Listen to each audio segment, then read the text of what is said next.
Yeah, since I was 18, worked for different heartless corporations for the last 12 years. I feel like I work for Satan, selling television and internet in a nation where secularists are needed. Everybody is waiting for the next iPhone, made by indentured agents and sells for $1,000. How much does it cost to make them on top of your monthly fee? Thinking how much you're paying for a service that costs fractions of what those companies taking. They making profits up in the tens of the billions. I make $30,000 a year and barely can make a living. Plus they make me work on Christmas, Easter and Thanksgiving. Yeah, they pay me double time cause they have to, but if they didn't, it's the same for most jobs. Not many are different, slave labor on top of wage labor to make a killing. Kids make it in a factory, I sell it in a store, then I buy one for myself cause I'm just another whore. Your productivity leads to profitability. Your productivity leads to profitability. They make it in a factory, I sell it in a store, then I buy one for myself cause I'm just another whore. Your productivity leads to profitability. Your productivity leads to profitability. They make it in a factory, I sell it in a store, then I buy one for myself cause I'm just another whore. Your productivity leads to profitability, so somebody else can get rich off of all your abilities. And that's the American dream if you think it all differently. You're a heretic and terrorist against the divinity of capitalism. Such a savage religion relies on acts of attrition, leaves you trapped in a system where people sell their souls for the goals that they're after. The millions are free to do whatever you please while you trapped in a prison of materialism. The material vision of imperialism was hidden by satirical sit-ins. Politicians serve the profits of winnings of all their super PAC supporters, how they got the position. Damn, we all encouraged to be apathetic. Hear something and half forget it. Hour then a half a second. You sell your soul a discount, buy it back again in time with interest. It seems as though the cycle has no ending. Your productivity leads to profitability. Your productivity leads to profitability. They make it in a factory, I sell it in the store, then I buy one for myself cause I'm just another whore. Your productivity leads to profitability. Your productivity leads to profitability. They make it in a factory, I sell it in the store, then I buy one for myself cause I'm just another whore.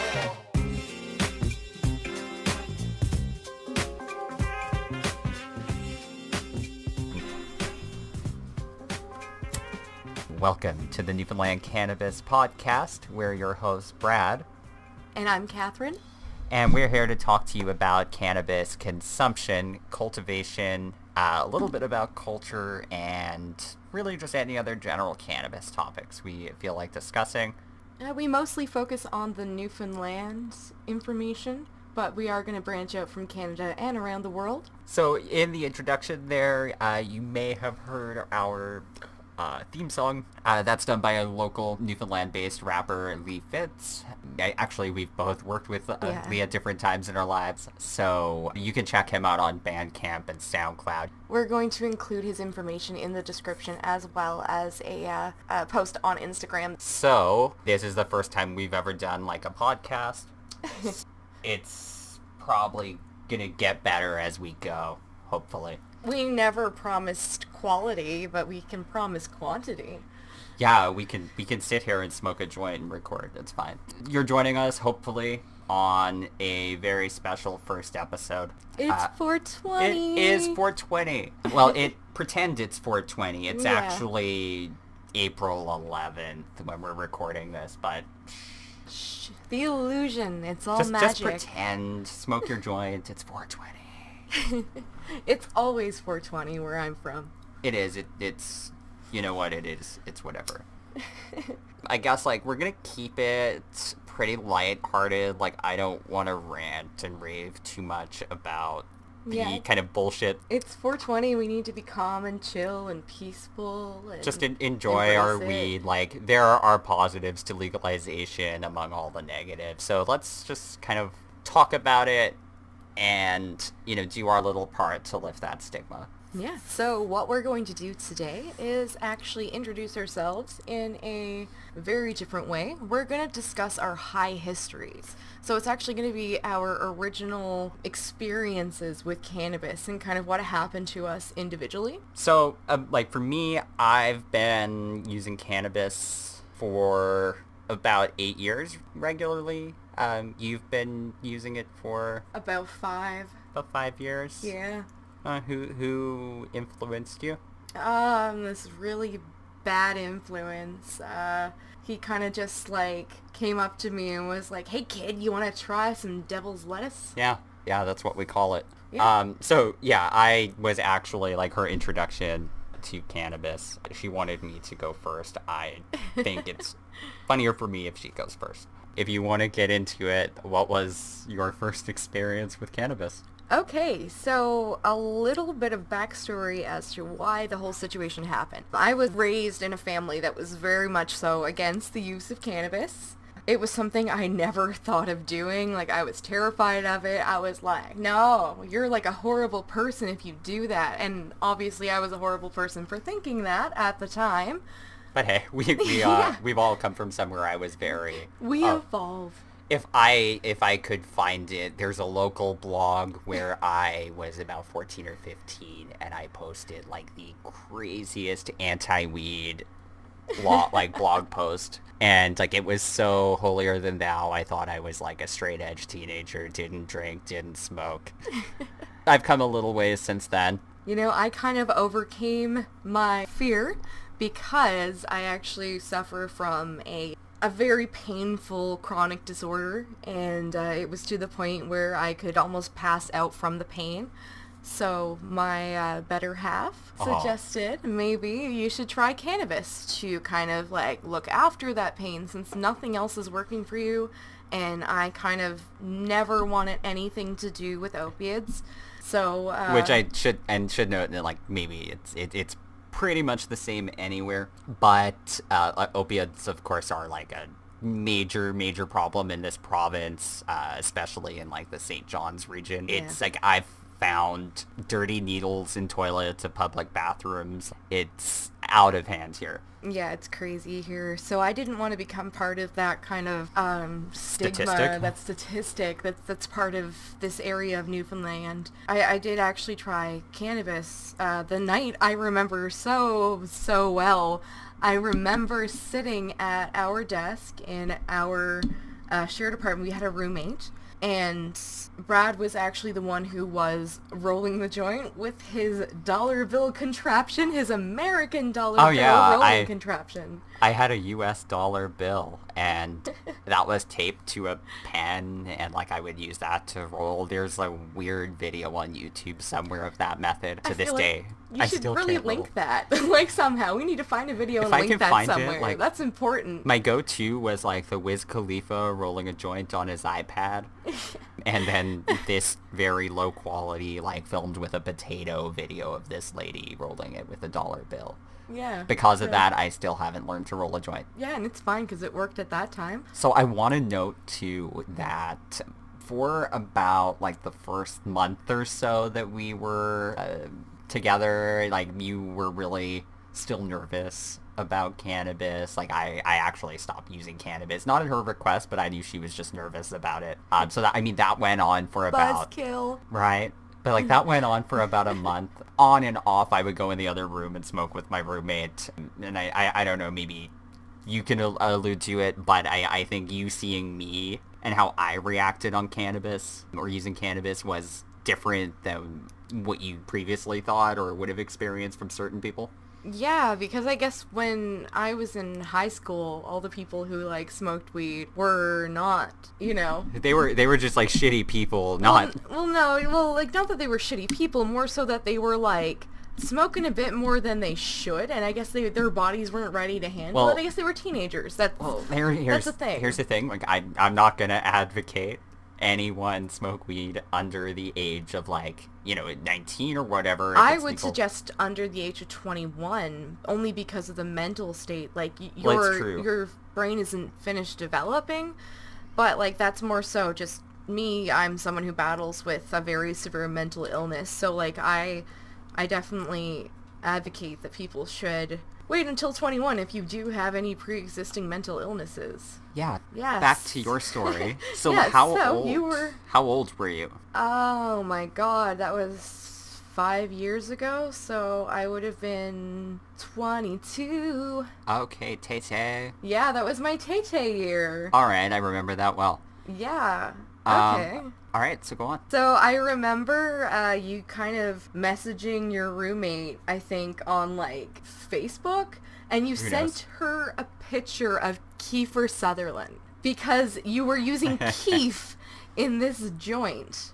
And now I had no idea. Like, here was this innocent little, like, dove child. I've never smoked weed before. I've never smoked weed. How dare you, sir? How dare you? But I didn't know what it was. He was making jokes about it. It was funny to me at the time. What was it? Lemon haze, I think we had at the time? That's what we're... Yeah, it was lemon haze of what we were told. All right, so, yeah, pre-legalization, pre-us, on, like, Newfoundland, it was, you get what you get. You know, the legal market hasn't really made things any better. We don't really, legal market. We're not getting into that today. No.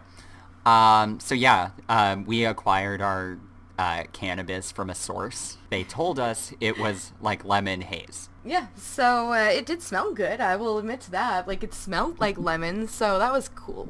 And so you rolled that joint on up, and at this point, we lived in an apartment building, and how the building worked is that the basement floor was considered 1-1. Then the next floor up was considered 1-2. And then the next floor up was considered 2-1. And then the next floor up was 2-2. So we were actually on what would have been considered around the 8th floor of the building if you count it that Just way, their that weird they kind layout. of like staggered it. Their old, like, military... We had a balcony, of course, off this. It was like a humid night, I remember, nice and sticky, and like... Was it, like, you know, really a little bit nice? of fog rolling in. It was like a nice summer-ish night here. Yeah, and it was just nice out, so we stand on the balcony and spark it up, as the kids say these days. And, you know, puff puff pass starts to happen, It was and fine. it comes to me. And I should add that I am a glasses-wearing asthmatic, like you would guess. So when I inhaled this keef, without knowing what it was, I instantly began to cough and cough and cough and cough, and I couldn't breathe, and my eyes were watering, my mouth was watering, and suddenly I threw up over the side of this 8th story balcony, all the way to the ground. So that was my first ever experience, and later on that night I was very pleasantly high, but the very first part of that was not enjoyable at all. Excuse me. You are not excused. No. So, like, you said you were pleasantly high that night. Do you remember, like, anything that you were thinking the first time? Or, like, was it more panic initially? I really don't remember being overly afraid of the effects. So I guess maybe, like, I know you were really, like, paranoid about it before, so I don't know, maybe was it the setting? No, I feel like the thing that I kind of equated it to was that I was someone who took a lot of Ativan due to anxiety, so I mean, I couldn't imagine it would fuck me up more than Ativan, so I never had any fear. I was like, oh, this is gonna be nothing. Like, I'm probably gonna get hungry and want to have a nap, maybe a little thirsty, Yeah. but I didn't think it was gonna be the way it was. Not to make that sound terrifying, but it's more of like a positive experience because Ativan made me feel like garbage. Well, I know, I wanted more and more and more of it to try to counteract the come down of it. Whenever you came back off of it, it hurt more, so you wanted more of it. Well, yeah, I've taken Ativan once, like, I was prescribed it, and I took it once, and, no, that didn't work for me. Like, I didn't, like, not really knowing where I was, like, not panicking because I'm kind of a zombie is not really how I want to feel day to day. And, like, it's kind of like the go-to here. It's like, oh, you're having a panic attack, take some Ativan.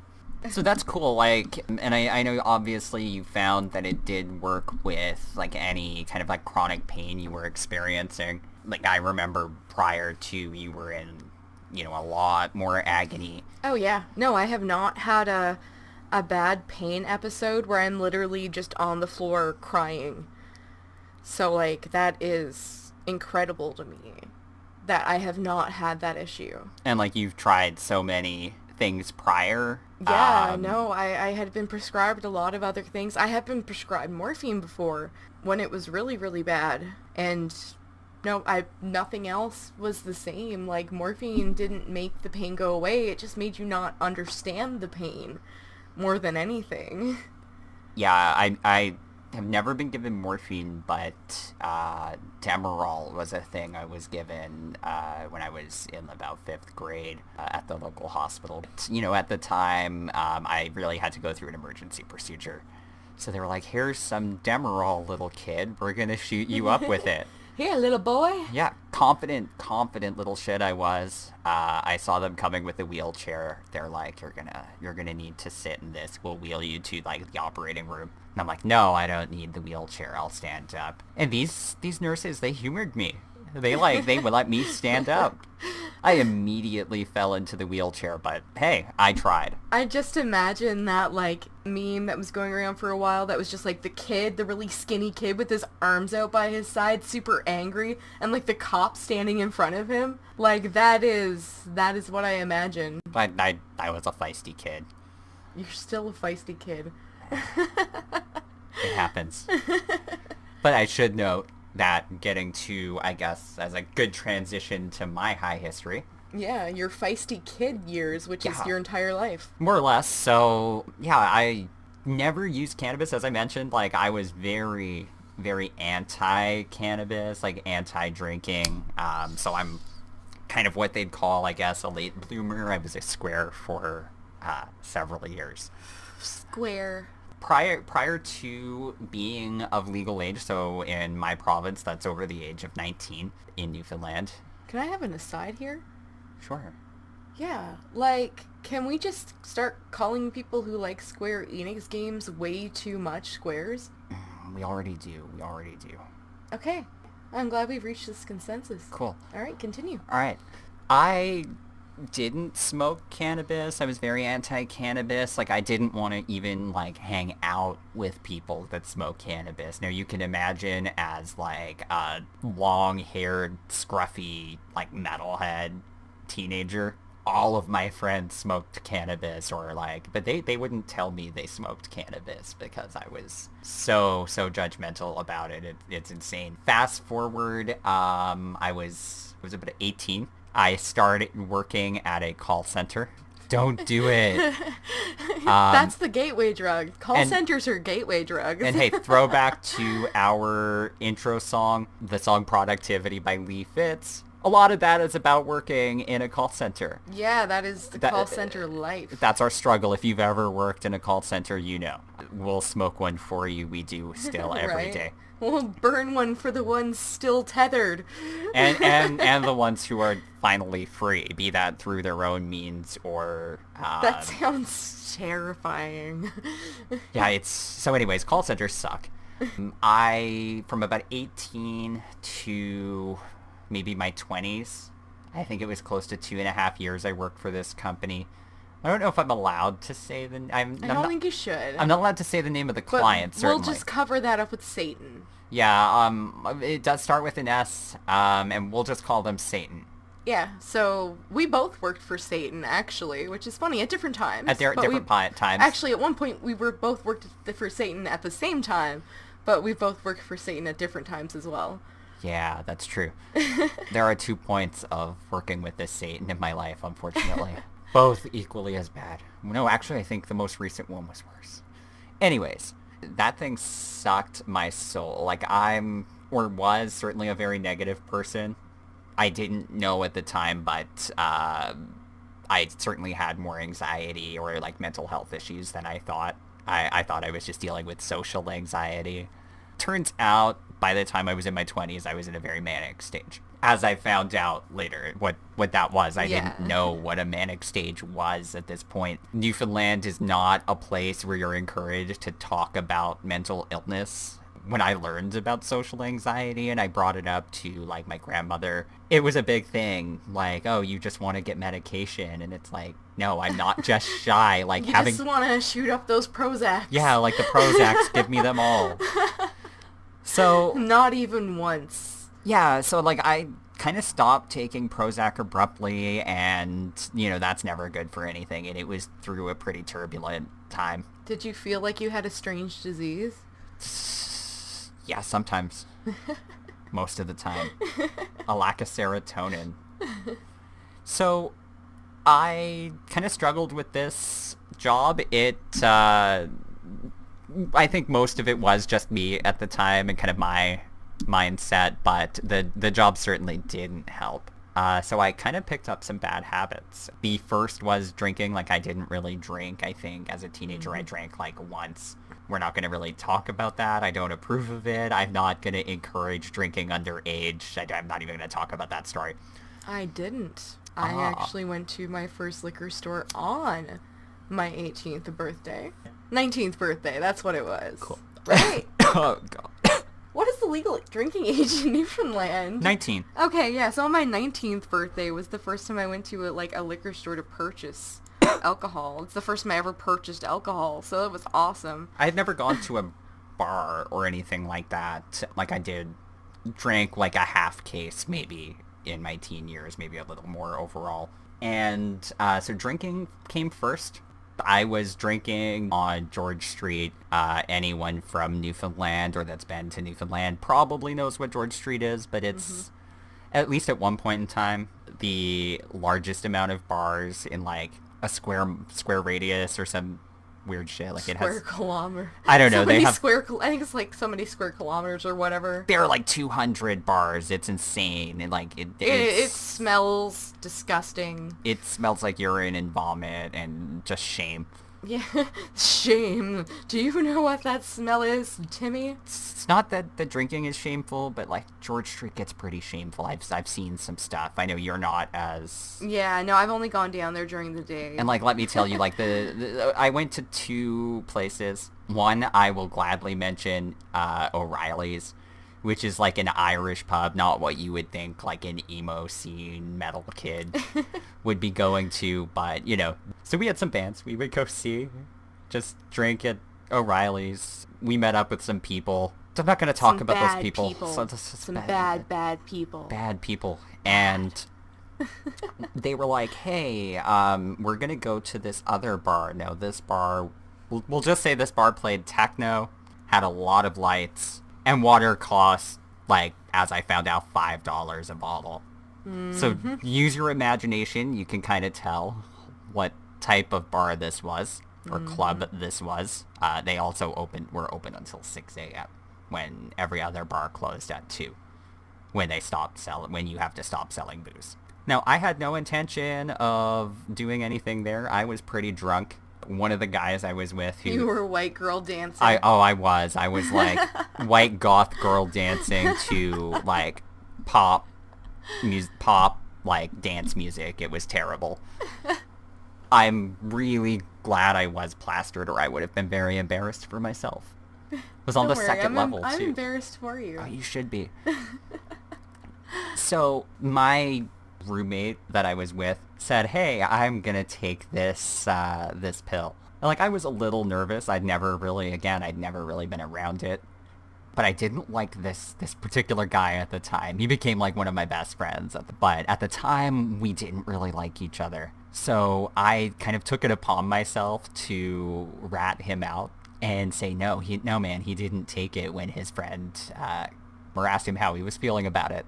So I have a tendency, like when I first started drinking, I didn't start with beer. I started with whiskey. I started with Jack Daniels. Like, I skipped that. I went to alcohol. So I decided to try this drug that all the kids were doing. All the kids except me. Yeah, no, and I don't encourage it, but I did it. I experienced it. X being the key word. Bombs, as they call it locally.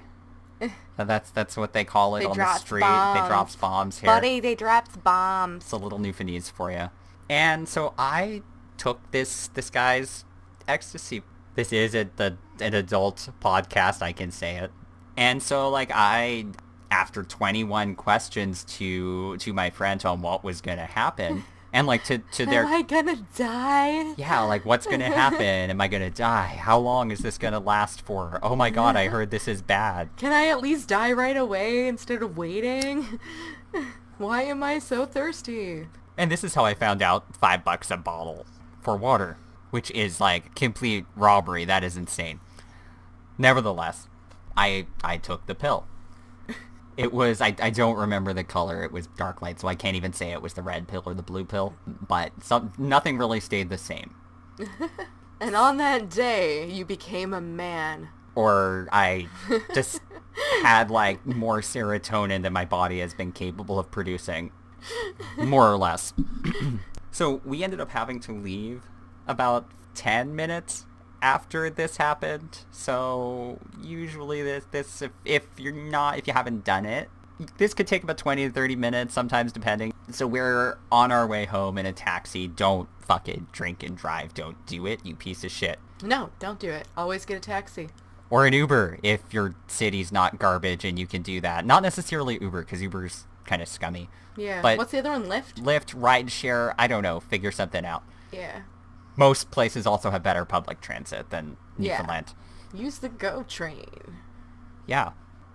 I'm 20 minutes. Don't use the Metro bus. No, don't do that. Fuck Metrobus.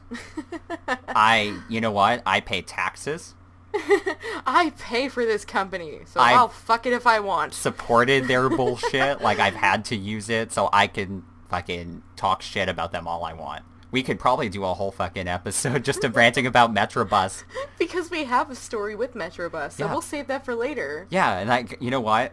It doesn't even have to be cannabis related. I could just get high and fucking rant about Metrobus. That'll be like a side episode. Yeah. Alright, so I'm in the cab. There's a couple of people. I'm not going to name names because it's not really my place. I don't want to involve anyone. Don't be at it. Nah, that's not my style. I don't want to be a narc, man. So this shit hits me. Snitches get stitches. Yeah, this shit hits me in the taxi. Like, I am already plastered. And I'm in the cab already laying backwards because, like, I'm really drunk. And then it hits me. Next thing I know, all the street lights, everything is wavy. I'm, like, clenching. I'll note that this was the only thing my friend did not tell me, is that you will clench. You see those rave girls with, like, the pacifiers? I understood why after that, but, like, I wasn't warned. So anyways, fast forward all of that. I'm not here to really glorify ecstasy. Come to, like, the night. But, like, ecstasy was the first drug outside of, you know, the evil caffeine. Ah, the caffeine. Which I might argue is probably worse. Oh my god, it is the worst. It's the hardest addiction I've ever tried to kick. And I say this as I sip from an unnamed energy drink, unless they want to sponsor us. Right. Rockstar? What's up? Isn't that, like, distributed by Pepsi in Newfoundland? I have no idea. I feel like it is when I used to work at a store of no name. Get at me, Rockstar Energy. Right? Like this person in the middle of Newfoundland that you don't know. Yeah. Get at me. But we drink the shit too much. We bleed it. That's unfortunately probably true. If it's scientifically possible, it's probably true. Right. So, the thing about ecstasy is that the come down is terrible. It's come down. The come pastor. You know what? In like the YouTube notes, we're gonna post another link to a very offensive video. Like, pre-warned, it's offensive to most. We'll even label it. We won't. We're not gonna say it out loud. I don't think. No. You already said it. Well, I kind of dropped a hint. We're not gonna, like, say it, but we're gonna leave it there. But we're gonna label it.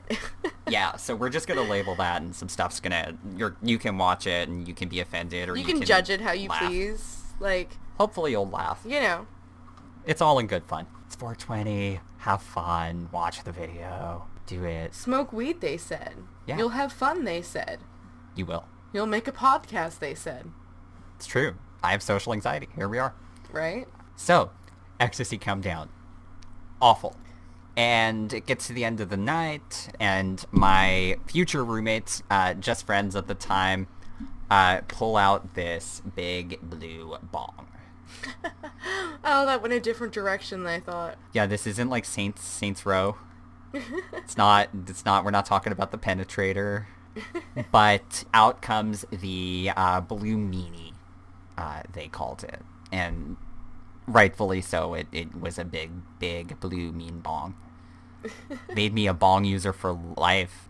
After I was taught how to use the bong, this was my first hit of the marijuanas.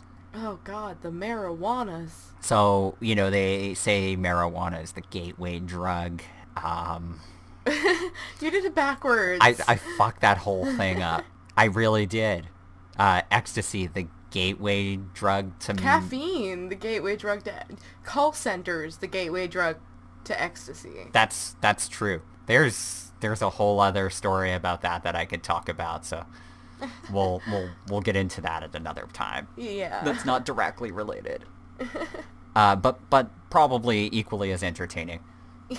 And so that, I smoked cannabis for the first time from a bong. I didn't feel anything particularly Oh, I didn't feel anything, and you were probably seeing colors before you even did that. My eyeballs were you probably saw a blue meanie toady. just pop right the fuck out of it. Yeah, and I want to stress that this wasn't clean product that we had. I don't know the source of it. It was reckless and terrible. If you're gonna do that shit, know your source. Right. Test it. Be responsible. Don't even do that shit now because people can't be trusted like they could be back then. Yeah, I know, right? Your drug dealers are not respectful anymore. They've lost their honor. Yeah, there's been a lot of fentanyl overdoses around here. That's terrifying. Yeah, people we know. It's fucked up. If I don't think you should be doing Xan or anything like that anyways, but you shouldn't be getting fentanyl if that's what you're trying to do. Yeah, some people can't help their addiction situation. So and support for that here is terrible. Yeah, there's nothing. No support for it, so it's very unfortunate. The solution here is they wait until the addict population hold up a store, rob someone, use a heavy loader to take an ATM out of banks. It's happened a couple of times, a lot of times. More than I'd care to admit that happened in the city, but it's a troubled situation. The solution is most recently someone is grave robbing. Yeah, so hell of a drug. The solution here is lock these people up in an ill-equipped prison from parts of it date back to the 1800s. Yeah. So there's no addiction counseling anytime something like that tries to open up any type of transition home. Neighborhoods kick against it. The city council always gives in. Nothing gets approved. So it's a perpetual cycle of bullshit. All right. And that actually brings us into kind of explaining the future of what we actually want to accomplish with the Newfoundland Cannabis Podcast. We're kind of looking forward to having a mixture of lighthearted conversation as well as more structured understanding of Newfoundland law on growing and possession of how much cannabis you can be possessing at the time. The differences kind of between the medical, which is of course federally regulated, versus Newfoundland's patchwork to legal cannabis. There are kind of a lot of topics that we could discuss at great length about the legal cannabis market. You've worked in the legal cannabis. I'm not going to mention... Yeah, we can't I'm not going to name names right now. We have to look into that. We'll save that for later. Yeah, that's going to be a special episode. We've got to make sure our asses are covered on that one before we really talk about it too much. Yeah, I got to go through a few things, but... Wait for that. And we kind of want to branch out as well and kind of look into the Canadian and world climate when it comes to cannabis as well. That's also very important because it still structures how people around you and how the stigma changes. The more countries, the more states in the U.S., places like that actually legalize it, it kind of might stimulate someone's mind to think, hey, maybe this is okay. So, just try and kind of get that information out there. And so as people we both, have our struggles with mental health, so, we'd like to touch on how that's kind of helped us. Cannabis has been an amazing, amazing thing for me medically. There's no way I would sit here and record 38 minutes of this without cannabis. There's no way. Oh, yeah, and same with me, though. I mean, me even being functional right now is thanks to cannabis, so that is something I can definitely talk about at one point, but we'll save that for later, too. And so, like, we want to look at, really having a couple of different formats. So, like, as Catherine said, we have some, more serious topics. Of course, we're going to interject our own, whatever. If you call it a sense of humor, I don't know. Yeah, our shenanigans. If you like the first episode, it's presumably only going to get better from here. Hopefully. We haven't nailed anything down just yet, but I do want to give a shout out to our friends over at the Toronto Cannabis Podcast. I feel like that was a bad choice of words considering what tomorrow is. The 21st. What? You said nailed down. Oh.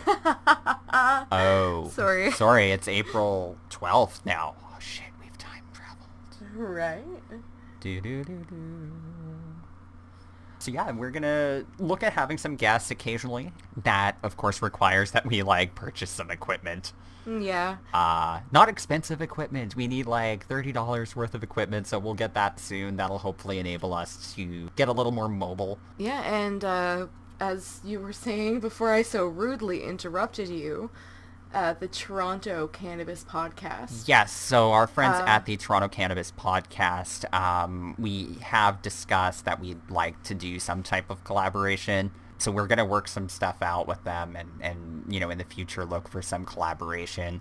If you want to get more information, they've had some great guests. I know Chef Don from Instagram, or I know him from Instagram.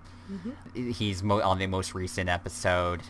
Greg Organic, we also know from Instagram, was on the first episode if you're interested in the cultivation side. We are going to bring you some of our own kind of topics and discussions on cultivation. Yeah, we might get some local people kind of involved in it.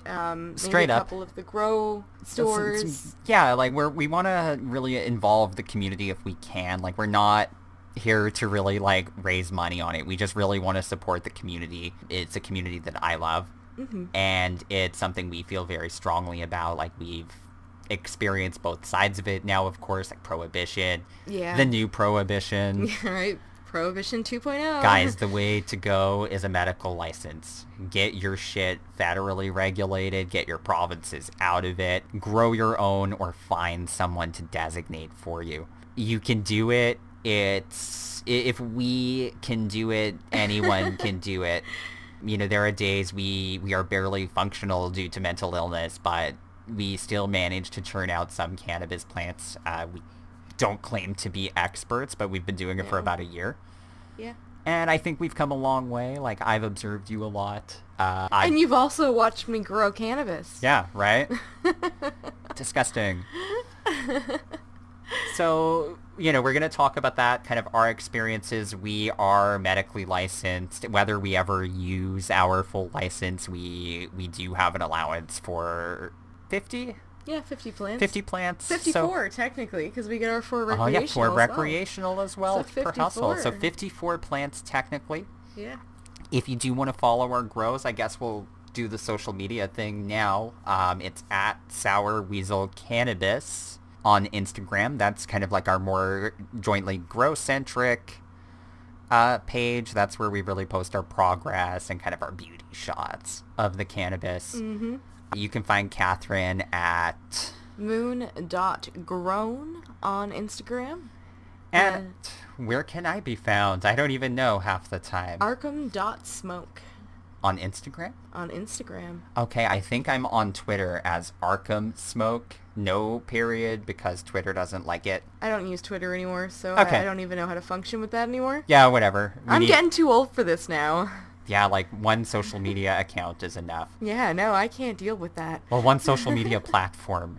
I'm trying to keep us branched out on the ones that matter. I'll never use Snapchat. I'm not too hip for We're hip too enough old for that. No, I can't do that. No time Fuck for that. I got no time for that.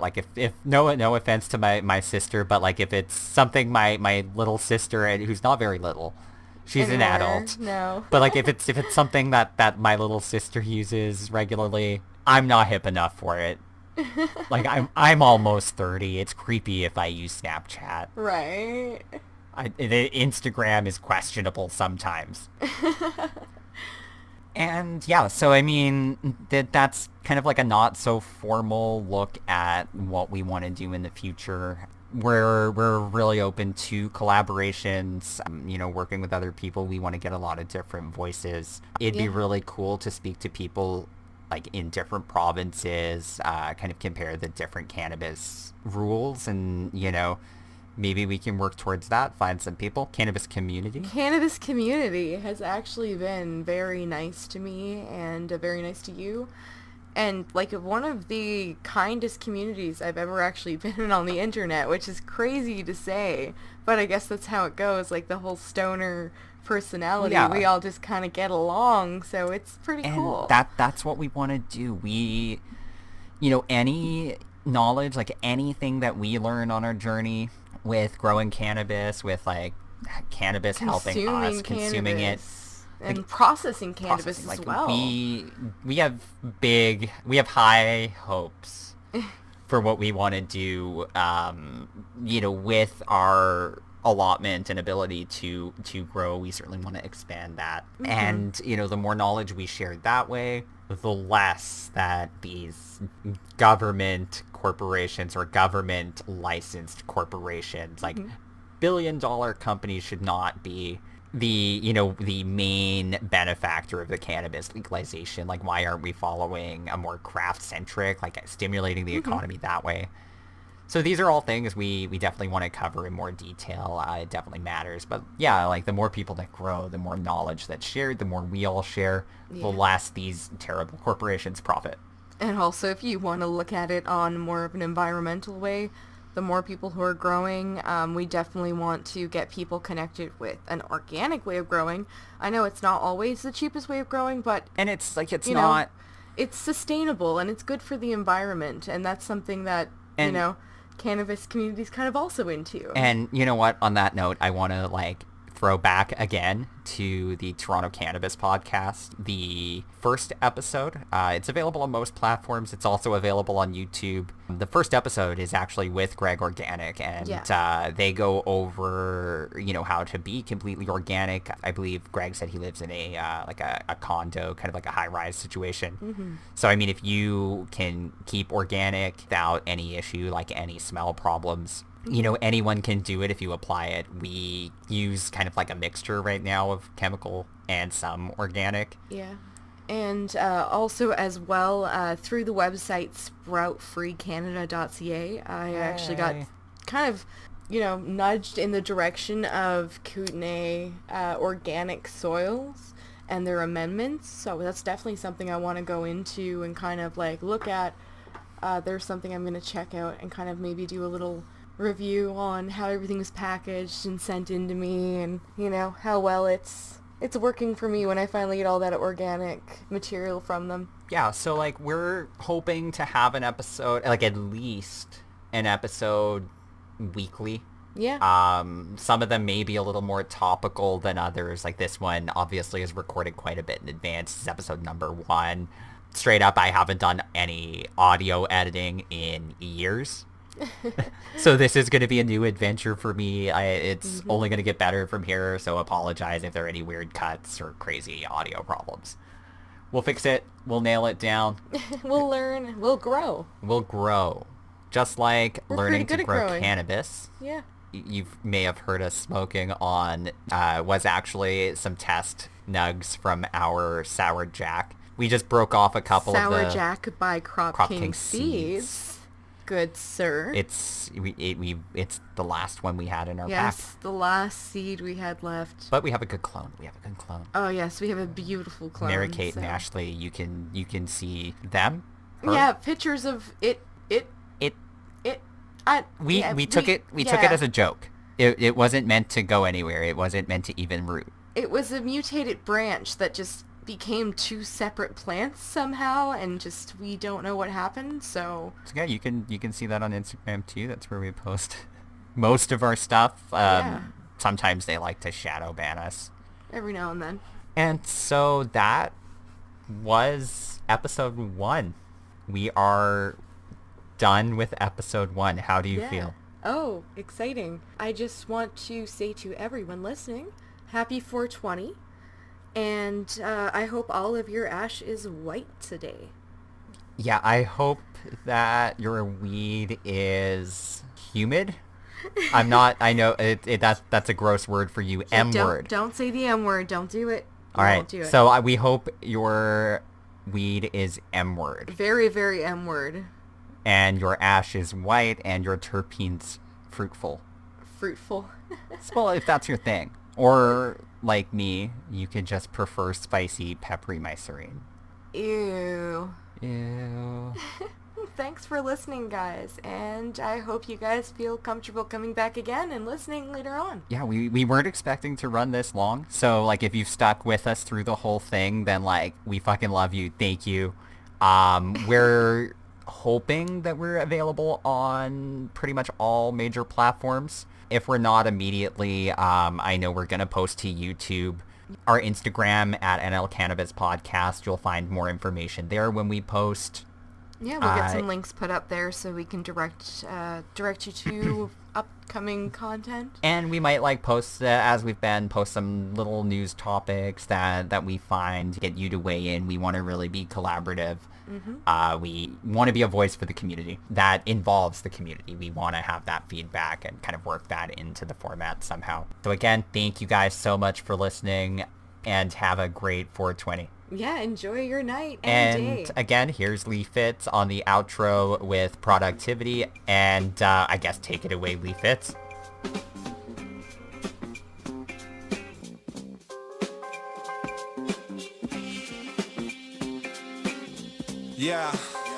Yeah, since I was 18, worked for different heartless corporations for the last 12 years. I feel like I work for Satan, selling television and internet in the nation where secular is a need, and everybody is waiting for the next iPhone made by indentured agents and sells for $1,000. How much does it cost to make them on top of your monthly fee? Thinking how much you're paying for a service that costs fractions of what those companies taking.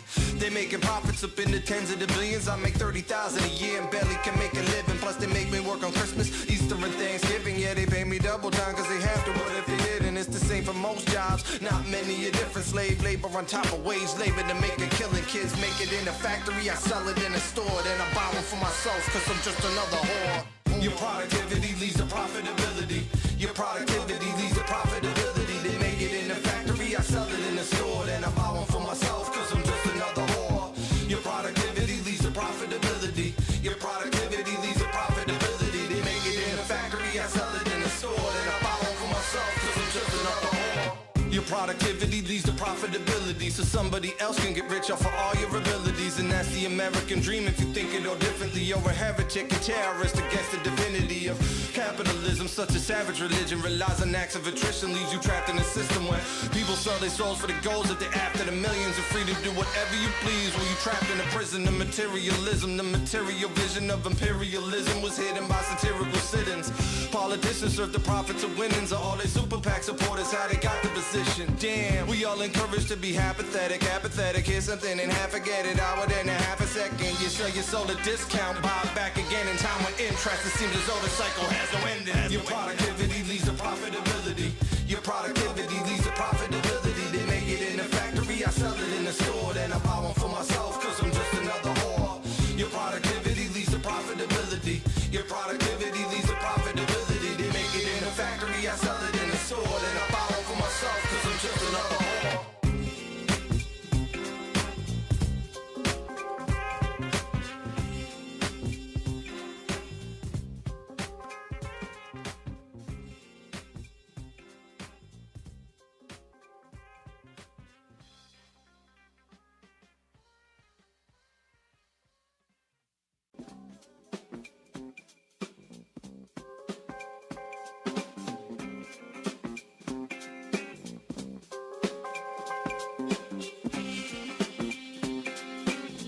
Yeah.